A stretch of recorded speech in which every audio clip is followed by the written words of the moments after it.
How long does it take to build a 57-story tower? 2 years? 3? In China, one company did it in 19 days. Even stranger, a 10-story apartment block, fully finished, went up in 28 hours and 45 minutes. Is this a real breakthrough or just an illusion? If it works this well, why is it still controversial? This is the modular housing and construction revolution, reshaping how cities get built. The tragedy that changed everything. On May 12, 2008, a magnitude 7.9 earthquake struck Sichuan province in southwestern China. The ground shook for nearly 2 minutes. When the dust settled, nearly 70,000 people were confirmed dead. Tens of thousands more were never found. Independent estimates place the combined toll of dead and missing closer to 90,000. Schools collapsed mid-lesson. Hospitals folded onto patients inside them. More than 5 million people lost their homes in a matter of seconds. The images that emerged from the ruins showed concrete pancaked into layers so flat you could barely tell where one floor ended and another began. The buildings hadn't just failed. They had become the instruments of death for the people they were supposed to protect. Zhang Yue was not an architect, nor a structural engineer, nor directly affected by the disaster in any official capacity. But he watched the coverage, looked at the photographs of crushed classrooms, and reportedly asked a version of one blunt question: why are we still building this way? It was not a rhetorical question. It was the question that redirected an entire company. Zhang Yue was the founder of Broad Group, a major manufacturer of large-scale air conditioning systems, based in Changsha, Hunan province. The company had been operating since 1988, cooling hospitals, airports, and factories across China. But after Sichuan, Zhang Yue made a decision that many considered irrational. He shifted his engineers, factories, and production lines away from air conditioning and toward a completely different goal: building housing that could survive the next earthquake instead of becoming its biggest killer. In 2009, he founded Broad Sustainable Building as a subsidiary, and the company's focus shifted entirely. Most people in his position would have hired consultants and moved on. Zhang Yue rebuilt an entire industrial operation around the bet that the construction industry itself was fundamentally broken, and that the fix wasn't a better crane or a stronger type of concrete. The fix was moving the construction site somewhere the wind, rain, and chaos of the outdoors could never reach it again. Which raises an obvious question. If you take a 1,000-ton building and move its construction indoors, what does that even look like? That's exactly where this story gets strange. The indoor earthquake-proof assembly line. Most construction companies that try to innovate do it at the margins. They try a new type of scaffolding, a slightly faster crane, or software to track delays. Zhang Yue did something far more radical. He stopped treating the construction site as the place where a building gets built at all. Inside a manufacturing facility covering roughly 230,000 square meters, an area equivalent to more than 30 football fields under a single roof, a building is broken down into large modules that resemble oversized steel shipping containers. Walls go in, floors go in, windows, balconies, electrical wiring, plumbing lines, and ventilation ducting are all installed in advance, inside a controlled, weatherproof environment, long before a single truck leaves for the factory. Some components are designed to fold flat for transport and unfold upon arrival, similar to flat-pack furniture shipped to save space. Once a module rolls out of the factory, it is loaded onto a truck and shipped to the construction site in a carefully planned sequence. Trucks arrive in order, cranes lift each finished module into the air, workers guide it into position, and high-strength steel bolts lock it to the modules already in place. Room by room, floor by floor, the building is not poured into existence like a concrete structure. It is stacked like enormous, fully furnished blocks. It's an idea that sounds almost too simple to work at this scale, but modular housing itself is not new. Decades earlier, East Germany, the Soviet Union, and several Western European countries built enormous numbers of apartment blocks using prefabricated concrete panels, largely to solve severe housing shortages after the Second World War. Entire neighborhoods across Eastern Europe still bear the visual fingerprint of that era. Long, repetitive rows of nearly identical concrete blocks. What Broad Group did was take that old principle and rebuild it from the ground up, using lighter steel modules, automated factory production, far stricter quality control, and assembly speeds that the older Soviet-era systems never came close to achieving. The size of the factory was reported to be about 2.5 million square feet, capable of producing over 50 million square feet of panel per year. On a traditional construction site, work happens in a strict, fragile sequence. The foundation crew has to finish before the framing crew arrives. The framing crew has to finish before the electricians and plumbers move in. Every stage depends on the one before it, out in the open, exposed to weather delays, material shortages, and human error that often goes unnoticed until it's buried behind a wall. Inside Broad Group's factory, that sequence gets broken apart entirely. Electrical, plumbing, insulation, and finishing work can all occur simultaneously across different modules and production lines, rather than sequentially. Each finished module is measured, assembled, inspected, and signed off on before it is ever allowed to leave the building. Mistakes get caught on a factory floor under bright lights, not discovered years later behind a crumbling wall. If a traditional construction site is like cooking an elaborate meal outdoors in the wind and rain, improvising as ingredients arrive late or get damaged, then Broad Group's factory is closer to a professional industrial kitchen. Everything is pre-cut, pre-measured, tested, and ready to go before the actual assembling even begins. So, what does that actually look like in practice, start to finish, when the clock is running and the cameras are pointed at the site? That footage ended up traveling around the entire world. The time lapse that shocked the world. To prove its system was not just a clever idea on paper, Broad Group filmed the entire process of erecting a 10-story apartment building in Changsha, from the first truck's arrival to the final bolt.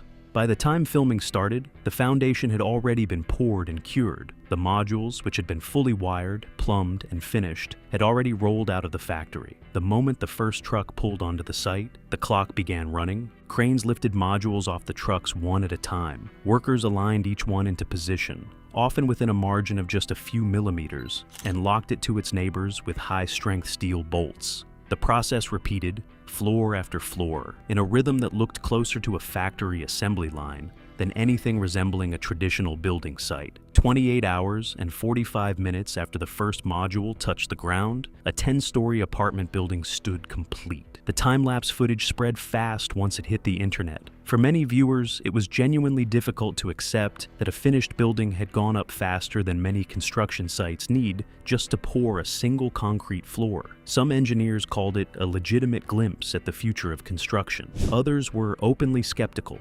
suggesting it was a carefully staged demonstration rather than a realistic blueprint for how cities actually get built. Broad Group's response to the skepticism was not a press release, it was a much bigger building. The follow-up project was Mini Sky City, a 57-story tower standing roughly 204 meters tall. According to the company, the structure went up at about 3 floors per day, completing the entire tower in 19 working days, split into 2 separate construction pushes because winter weather forced a pause partway through. The finished tower includes 19 tall atriums, around 800 apartments, and office space the company says can accommodate roughly 4,000 people. A single building that took 19 days to assemble. For perspective, that's less time than many construction sites need just to complete the foundation and basement levels of a comparable tower. The viral footage only shows the final few hours of a much longer process, but what it shows is still genuinely startling, and the company's ambitions did not stop there. Zhang Yue's longer-term goal was an even more audacious project called Sky City, a planned tower of around 220 floors, intended to briefly claim the title of the tallest building on the planet, assembled using the same modular philosophy in 210 days rather than years. However, that specific project never received the regulatory approval it needed and was never built. Once you understand that the building was already largely constructed before it ever reached the site, a much bigger and far more important question arises. Can something assembled that quickly actually be trusted to stand for decades, survive a real earthquake, and still be standing the next time the ground shakes? Built to outlast empires, the case for a 1,000-year building.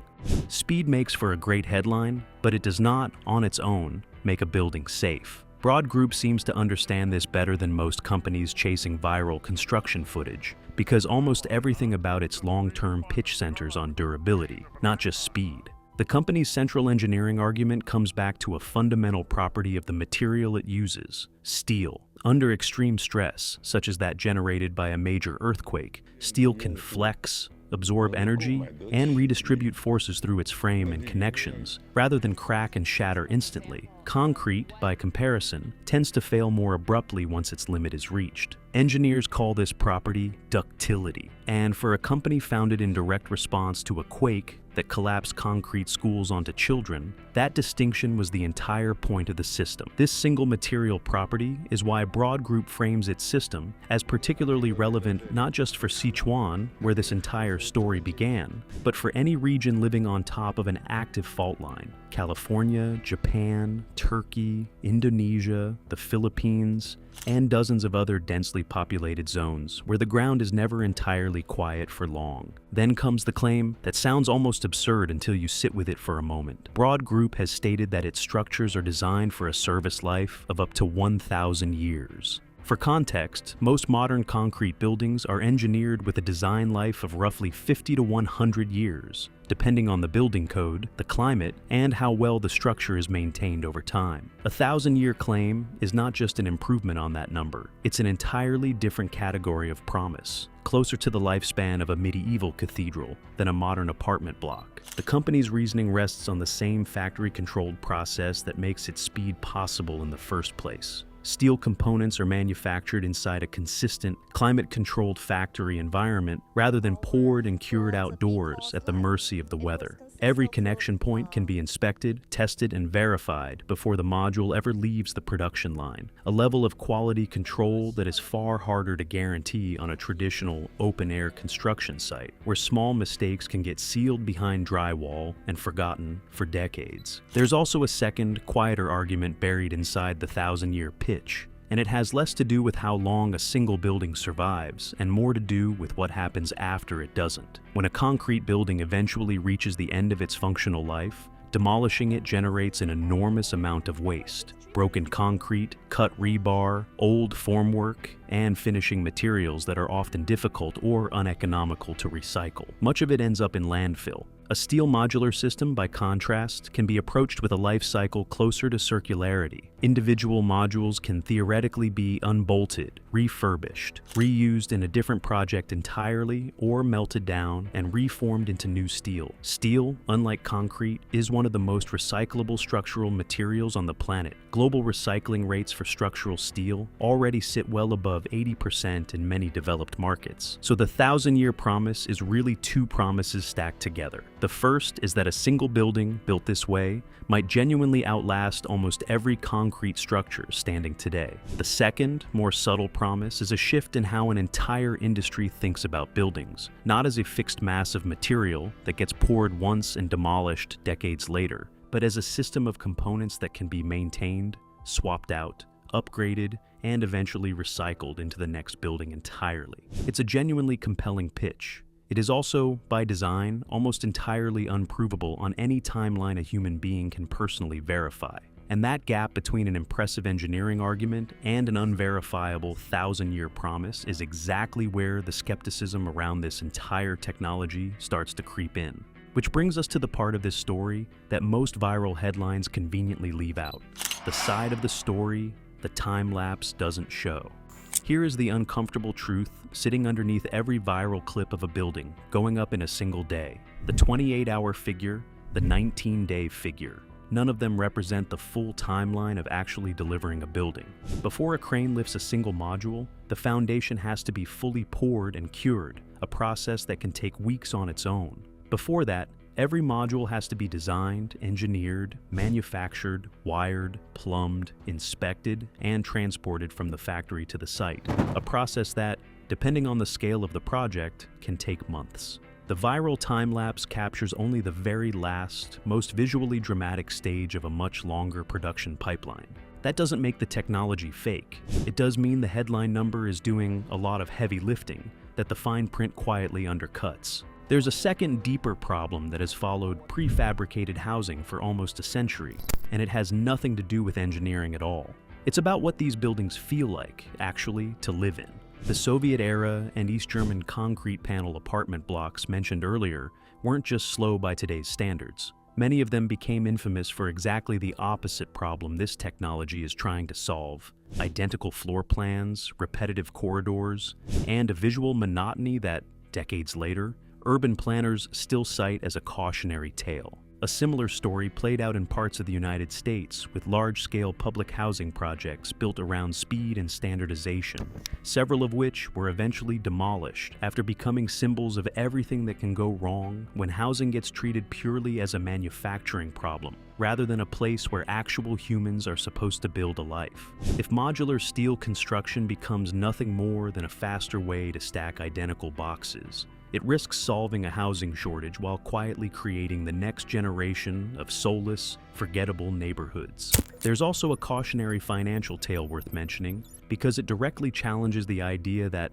modular automatically means better business. In the United States, a heavily funded modular construction startup called Katerra spent years promising to revolutionize the industry with factory-built components and speed comparable to what Broad Group claims, only to collapse into bankruptcy in 2001 after burning through more than $2 billion in funding. Katerra's failure wasn't really about whether modular construction can technically work. Broad Group's own buildings are still standing as living proof that it can. Katerra's failure was about how difficult it is to scale that promise into a sustainable, profitable business without cutting corners somewhere along the way, on quality, on safety, or on the financial assumptions holding the whole operation together. None of this erases what Broad Group has genuinely accomplished. The 57-story tower is still standing in Changsha today. The 10-story building from that famous time lapse is still occupied. The engineering behind the speed is real, even if the headline number oversimplifies what actually happened to make it possible. And more buildings from this company broke more records, pushing the same idea into entirely new territory. The other buildings that broke the same record. The 10-story building in Mini Sky City tend to get all the attention, but they sit inside a much longer pattern. Broad Group and the modular division it now calls Holon had been testing and beating their own speed records for more than a decade before most of the world ever noticed. The earliest of these was the Ark Hotel, sometimes called the New Ark Hotel, built at Broadtown, the company's own headquarters and factory campus in Changsha. At 15 stories, it went up in just 6 days, built specifically as a working prototype to prove the modular system on a real, occupiable building before risking anything taller. Engineers simulated earthquakes up to magnitude 9 against the design, and the structure held. Once the Ark Hotel proved the concept worked, Broad Group scaled it up. The result was T30, a 30-story luxury hotel built near Dongting Lake in Hunan's Xiangyan County, completed across the final weeks of 2011 and the first days of 2012, 15 days, or 360 hours, almost entirely with prefabricated parts. The finished building covered roughly 17,000 square meters and held 316 standard rooms, 32 suites, 8 ambassador suites, 2 presidential suites, a restaurant, a gym, a rooftop pool, and a helicopter pad, all for a reported construction cost of about $17 million. China's Academy of Building Research ran the design through simulated earthquakes ranging from magnitude 7 to 9 before construction even began, and it passed. Architects and prefab specialists who toured the finished hotel came away split. Some called it a sturdy, comfortable building that simply didn't feel like it had been assembled in 2 weeks. Others warned that incredible speed also means incredible risk, and that only time would reveal how serious that risk really was. More than a decade later, Broad Group's Holon division pushed the same idea into an entirely different kind of building. Not a hotel this time, but ordinary housing in an era when China's broader real estate slowdown made the case for fast, cheap construction more urgent than ever. In January 2024, in the same Xiangyan County where T30 once stood, Holon began assembling the Jindu Residential Tower, 26 stories, 208 furnished apartments, roughly 14,000 square meters of living space. Construction started on January 7th.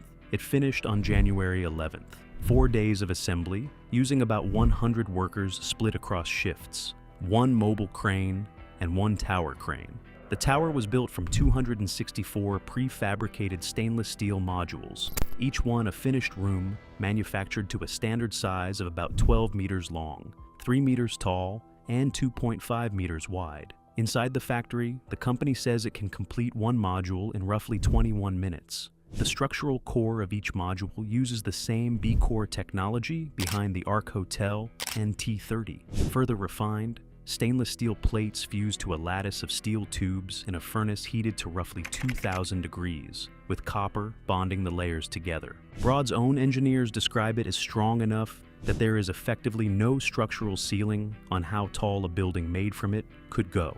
By the time Jindu was finished, the apartments inside were already furnished, complete with 4-pane windows and an in-house water filtration system that makes tap water drinkable straight from the pipe.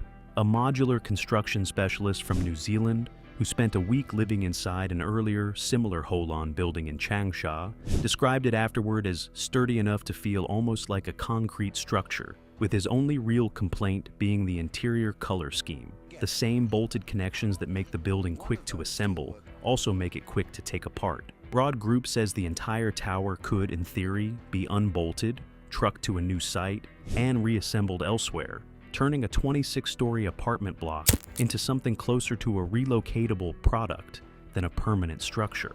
And while these buildings show us how futuristic housing will be built much faster than ever before, another company seems way ahead, in a completely different direction. Printing houses, the future of how cities get built. While Broad Group has spent years perfecting the art of manufacturing entire rooms in a factory and bolting them together on site, another Chinese company has pursued an even stranger idea, skipping modules altogether and printing a building directly with a machine. The company most associated with this approach is Winsun, based in Shanghai. Rather than transporting finished rooms to a site, Winsun uses an enormous 3-dimensional printer, in some versions, around 6.5 meters tall and more than 100 meters long, to extrude a custom mixture of fast-setting cement, crushed recycled construction waste, fiberglass, and hardening agents in layer after layer, following a digital blueprint with no human bricklayer involved in the process at all. The results have been genuinely startling. About a decade ago, Winsun demonstrated the ability to print 10 small single-room houses in roughly 24 hours. At a manufacturing cost, the company put it under $5,000 each. It later printed what it called the world's tallest 3D printed building at the time, a 5-story apartment block, alongside an 11,800 square foot mansion, complete with interior and exterior decoration. The company has gone on to print everything from a government office building in Dubai to large residential orders for international clients. It claims its recycled material ink can use up to 50% demolition waste, while cutting material use by up to 60% and labor costs by as much as 80% compared with traditional building methods. On paper, 3D printing solves a problem that even Broad Group's modular system hasn't fully escaped. It removes almost the entire human labor force from the most repetitive, dangerous parts of construction, while turning a meaningful chunk of a city's own demolition waste into the raw material for its next generation of buildings. But printing a wall is not the same as printing a home. A livable building still needs a proper foundation, a roof, plumbing, electrical systems, waterproofing, insulation, and compliance with a long list of safety codes that most 3D printing projects have only partially addressed so far. Long-term questions about durability, fire resistance, and earthquake performance are still being actively studied rather than definitively answered. If Broad Group represents the idea of building rooms in a factory and assembling them on-site, Winsun represents something even more radical, turning a digital file directly into a physical wall with almost nothing in between. So, will either of these technologies actually replace concrete and traditional construction crews? Almost certainly not anytime soon, and not for the reason most people assume. Concrete isn't dominant because it's the best possible material. It's dominant because an entire global system has been built around it for more than a century. Building codes written specifically around concrete and timber, supply chains employing millions of people, contractors and unions whose livelihoods depend on traditional methods, and a justified concern that construction techniques requiring far fewer workers on site could displace huge numbers of jobs in an industry that already employs enormous parts of the global workforce. That resistance isn't irrational. It's the natural friction of changing a system that touches almost every economy on the planet.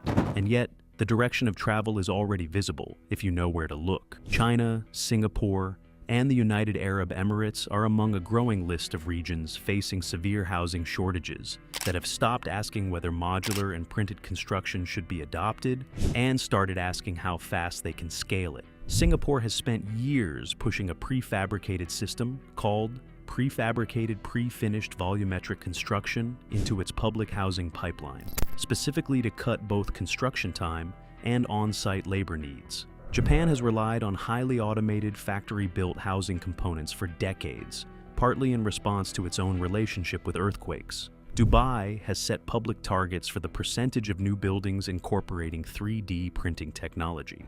So, here's the real question worth sitting with, long after this video ends.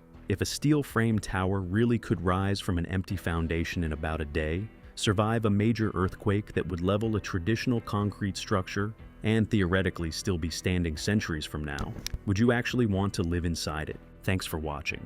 Now, check out the videos popping up on screen for more unbelievable stories.